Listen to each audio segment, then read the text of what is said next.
excited because William responded to a shout out that I put to people to share their success stories in PR, and William came back and it's quite impressive. So William, thank you very much for joining us. Just tell us what your company is and what you do. Thanks, Rachel. Hi. Yeah, well, I run the X10 Club, which is a strategy-based club for small businesses that work with other businesses, so business-to-business service companies. And the aim of that is to uncover sustainable profits and to avoid them making costly mistakes.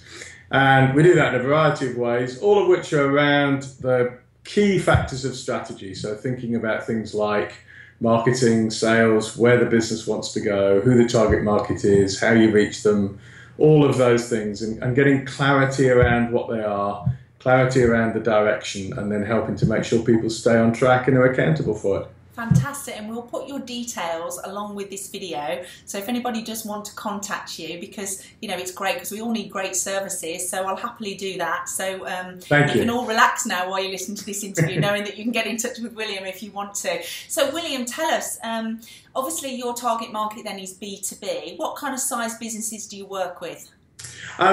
Really, we work with anybody who's got the mindset of wanting to grow their business and develop it quickly. It's much more about mindset than it is about saying, oh, you've got to have £1 million turnover or so on. Typically, the businesses we're working with have a few employees. They've got some really serious plans to develop and grow, and they know that right now there's some things that are getting in the way, and that's why they come to us in the first place, to really get an understanding of what those are and to get over them. But the what size are they? Yeah, as I say, typically a few employees, maybe some as many as 25. Most are in the sort of 4 or 5 employees in the business. Brilliant. Okay, because it's just good to get an idea of who you target to, because obviously this interview is all about PR and publicity and how you're making it work for your business. So obviously, I know you've had some success, which we're going to share in a minute, and it's absolutely brilliant. So you must watch this interview. But what made you? How long have you been doing PR for, and what made you to do it? Has it always been part of your strategy? No, it hasn't always been part of the strategy, and it's one of those things that I wish it had been. You know, when you know what it can do, and you look back and you think, why didn't I do that a while before? But there we go. Yeah. I actually do my PR through somebody who's a very good friend of mine and has become an even better friend as that relationship's developed. Brilliant. We chose to do it because I was really looking to move the business onto another dimension in terms of its success, and looking to develop the way that we approach people. And the world's moving very quickly, and it's very easy to get wrapped up in, here's a nice new piece of technology and you can use that, and that's going to solve my PR problem. But actually, there's an awful lot of stuff I think that is still, we still read magazines, we still read newspapers, we still listen to television, we still listen to the radio. All of those other channels are still there.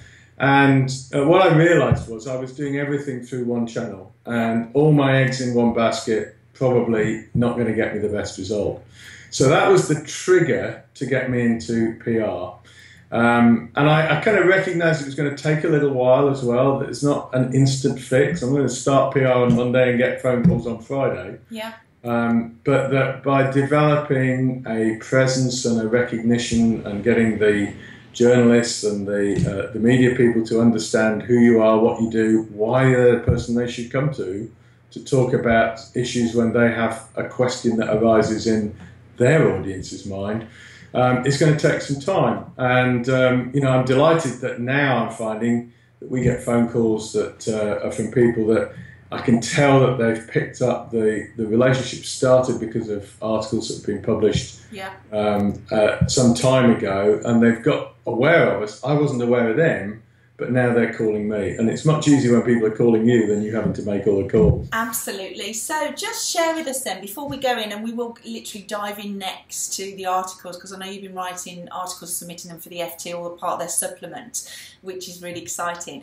But what about your company, William, in terms of, because most of the people I help are solopreneurs, entrepreneurs, small business owners, definitely SME market, that really can't afford a PR agency, or maybe should think about investing in PR for their business, how big are you? Do you employ loads of businesses? Is it you? Is it a small business? What's your setup?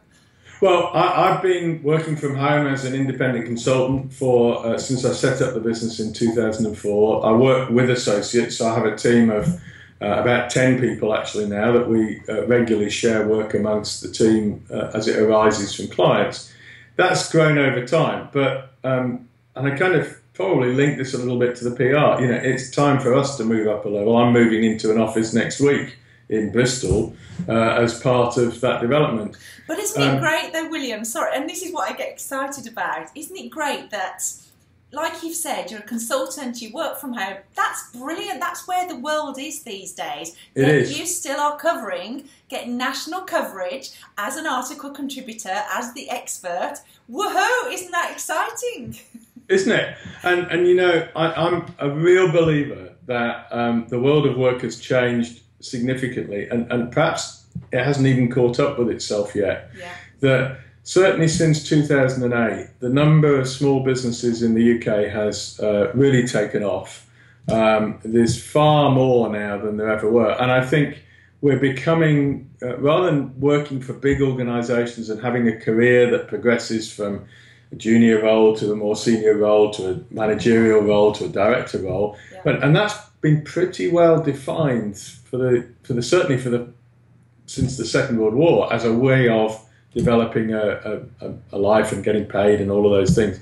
And now we're finding people are having to work much more as independent businesses, niching to their speciality, doing what they do really well, and forming an organisation that's about the companies that they work with, and all those companies moving together collectively to serve their collective clients. That's a very different world. And in that world, what matters is your reputation, what matters is how well you're known, and what matters is how immediately people bring you to mind when they have a problem that you can solve. Brilliant. And if you're the person they can go to, absolutely, you'll get the work. And you have positioned yourself as the go-to person. So just share with us, and obviously we know that you're working with someone, which is great, but you could have just as easily done it yourself as well. So you've obviously approached with the X10 Club, which is your business. You've approached the FT Advisor, which is a supplement of the FT. And just tell us now that I'm writing this down because I've written this down, you're basically submitting articles, and they're kind of almost unofficially putting them out every single month. Is that right? Yeah, that's pretty much it. Yeah, we the Financial Times Advisor supplement is a supplement that's aimed at the advisory market. So people like independent financial advisors, lawyers, accountants, those kinds of businesses. That's exactly my target market. I work with businesses that provide services to other businesses. Yeah. So it's a fantastic fit to begin with. What we've done is we've written articles every month that drive into talking about strategy, my thing, the thing I'm good at, and getting good strategy embedded in your business-to-business service business as a key to making it successful. Those articles are then being picked up by FT Advisor, and they've published, in the last 7 months, they've published 6 of them. Brilliant. So what would be great, William, and it's good for you for your business as well, is if maybe some of our, the people watching this, if we could make those articles available, because again, we think that to get PR coverage, we've got to be excellent at writing, but you know your business, don't you? You know what's happening in the marketplace. All you're doing is reporting on what you're passionate about and what you'd put into a newsletter to your customers anyway. It's not really anything more magical than that, is it? It's not really anything more magical than that. I mean, I would say, Rachel, I've got better at writing. It's another skill, and I think you do have to be reasonably competent at writing. You don't have to be a world expert. You don't have to be a J.K. Rowling or somebody like that who's been writing all their lives. But you do get better at it the more of it you do. So if you haven't been writing, just start. and you'll get better at it. And just so anyone that's watching this, you know, we help people, we connect you to the media. So if you can't write yourself, and I'm actually dyslexic, so I can't write for toffee, but I know what makes a good story. But I've got access to lots of freelance writers that write in every single industry sector. Yeah. So it might be like, William, you've got obviously your PR lady, she may just pitch your stories in, you might write the articles, or she might just tweak the article for you. Do you work it? Does she finish it off? Oh, it's definitely a team effort, Rachel, and I occasionally use copywriters as well. If I'm really busy, the hardest thing to start with is a blank piece of paper. Yes. So I do go out to copywriters, give them a brief. It's quite often even just a verbal brief dictated. Send them an MP3 file with here's a brief. This is what I'm looking for. They can then give me back a framework of an article, and I haven't got a blank page anymore. Now I can put my stamp on it, make sure that it's consistent, all the rest of it. So I don't do that every month, but I do it some months. Brilliant. So are you up to date with your industry news then? Are you inspired by what's going on in your industry? Do you just try and, you know, do relevant stories, or how are you being inspired? Because you're right, sometimes it's like, God, where do we start? You know, we almost know too much of our own industry, and sometimes we think, is that really going to be of interest to anybody? But if you're new to what you have to offer, of course it is, but you've still got to make it newsworthy, haven't you? I think you have, and I think there's a point here about whether you want to be known as somebody who is bang up to date, reporting on your market and interpreting it in the way that it applies to the service that you provide. Whether, you know, in my case, that's strategy. So I might look at, you know, let's take today, England are playing Australia in the last Test match. They've already won the Ashes. Yeah. There's a fundamental difference in the way that they are approaching the game, and they're not doing as well as they did in the last game because they've already won. Yes. There's a massive business lesson in that. Yeah. And that, you know, just because you've already won doesn't mean you should let your customer service slip. There's, you know, in a nutshell. Yes. Now, that's occurred to me this morning as I was watching, you know, a little bit of yesterday's cricket on the iPlayer on the video recorder. I recorded the highlights last night. Yeah.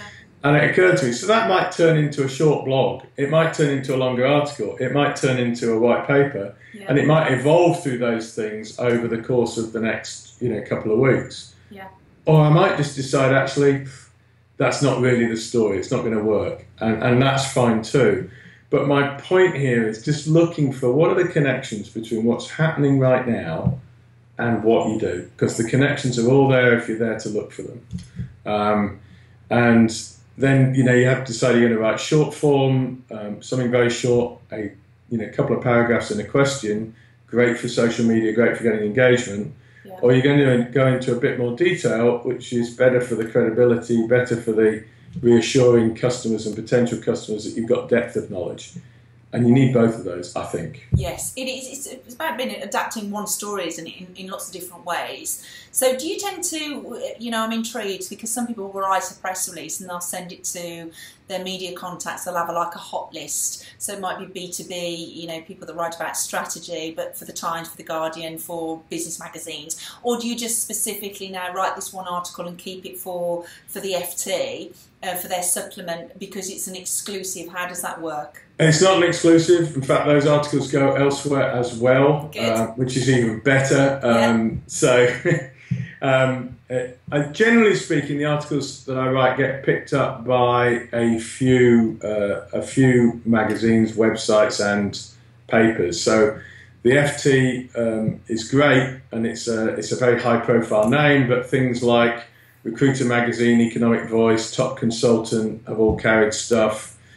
Training companies, Credit Control Magazine, you know, it's gone all over the place. Yeah, and that's some of it I look at and think that's not, you know, this doesn't seem relevant to me, but they've seen the relevance. Yeah, and that just shows you that, you know, the websites especially and the online, you know, the untapped market for PR is unbelievable, because online need content. They need, ready content, that rich content that is relevant to their audience. So they're going to use your article and pick up on it. And sometimes you might think, oh, I didn't expect that, or I didn't think it was a complete perfect match. But they need to keep putting fresh content all the time, which is great for you as well, because it's great from an optimization point of view, isn't it? Not just only for getting new customers, but obviously for raising your profile and, you know, and for your website optimization. Not that I understand all that, how it works, but you know, but it just shows you, and obviously what we do as well. And if you want to, we can show you a trial of the database. We've got access to all the contacts. We can drill it down.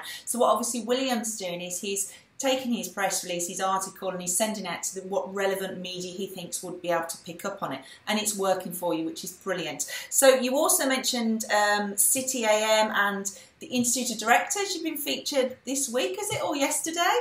Yes, yesterday. Yeah, we were in the Institute of Directors monthly magazine yesterday, which was great because they have a great social media team at the IOD, which I saw wheel into action yesterday morning with several tweets of short extracts from that article, which was great. So I have a number of those stored up to retweet over the next couple of weeks, just to lengthen the time that has value for me.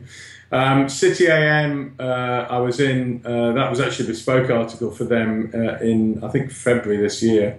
But the, you know, those are, City AM's a free newspaper in the City of London, usually in the morning. It's a bit like the Standard in the evening, you know, it's handed out to commuters. But it's, it was actually, yeah, no, it was, my memory's wrong, I've just clicked through the link to check. It's the 3rd of November at the end of last year, so it's a while ago now, but you know, those things, they're still there. They're still on the internet. They're still being found. So how do you leverage it, William? Obviously, what is great, because I would imagine when customers come to you, you can say as featured in the Telegraph, City AM, IOD, and that's just, I mean, that's priceless in itself as well. So not only is it bringing you customers, I'm sure you're using it as leverage to position yourself within your industry as well, are you? Well, absolutely, and I think as you meet people who are potentially clients or potentially referral partners for clients, it's useful just to be able to send links to those articles in the emails that you have with them. You don't have to make a big thing of it. This isn't, you know, PR to me is not a sales pitch. Yeah. It's about awareness. It's about credibility. It's about building the foundations on which everything else is built. Yeah. And, you know, so to use the City AM example, the title of that was Subtle Signals Are Crucial in Business. And it was an article about how we give away stuff. You know, if we're a bit short of work, we can subtly give away that fact because I can meet you any day next week. I'm completely free. Yes. And that may not be the right message to give, even though it's true. Yeah. It may be better to say, well, I can squeeze you in on Wednesday at 4 o'clock. Yes. Which is also true. It's not as if I'm suggesting here that you should say anything that isn't true, but it's just in the subtle bit is about how you present it. That was what the article was about. Yeah. I have sent that over time to, you know, quite a few prospects and just said, you know, we were talking about how you come across in business and how the subtle signals work. Here's an article that I wrote, you know, that goes into a bit more detail. Saves me writing another great big long email too. Brilliant. But of course it's a third-party validation of what you're saying. And that's really powerful. Really powerful. So for you then, obviously you invest a monthly figure to PR. Have you seen that you've had your return on investment? Has it been valuable to you? It's certainly been, but let's put it this way. 3 or 4 months in, I was thinking, have I made a good decision here? Because you still haven't seen anything. I knew it was going to take time, but I kind of had hoped I would have seen a bit more back from it. 8 months in, I'll never stop. Brilliant, fantastic. And I'm investing what I consider to be, at the time I started, it was an amount of money that was just a little bit of a squeeze for the business. It was a bit too much. It was a bit more than I wanted to spend. Yeah. But I knew I needed to do that to get the attention that it's got me. You know, it's less than £1,000 a month though. It's not, you know, and now that's definitely giving me the return monthly, month out. That's just fantastic. Well, thank you so much for sharing your story with us, because it just, I think what we're trying to do is inspire business owners to think that they can do it too, you know, and you are obviously a very successful businessman, but you're just normal like us, working hard. Yeah, absolutely. Yeah, sleep at night, drink coffee, do all those things. Yes, yes. So, you know, it's just so nice to understand that really, and to know that hopefully people watch this and thought, yeah, you know what, I can give this a go too. So, William, thank you. But what we'd love to do is to be able to share your article. So obviously if anyone wants to connect with you as well, we'll put the contact details here. But, you know, if you've watched this video, please just take action with PR. It doesn't happen overnight. Sometimes it does. I mean, I've seen it happen overnight. But if I can help you in any way, let me know. I'd be happy to book a discovery call with you, show you our media data that we have. We can put you in touch with freelance writers in your sector as well, and we have a few different services. But the most important thing is just to connect with the media, get your stories out there and connect with the media. If you wanted to say one final thing, William, to inspire people to do PR, what would it be? That's a really good question. I think the thing with all of this, with all of PR, with all of marketing, with all of sales, with all of business is, if you're good at what you do, the world deserves to know. Yay, brilliant. I just love that, you know, and I speak to so many different experts and they're frightened to say that they're an expert, but you're right. If you're good at what you do, the world deserves to know. I love that. William, thank you so much for your time. I really do appreciate it, and we'll be in touch with you soon. Thank you. Thanks.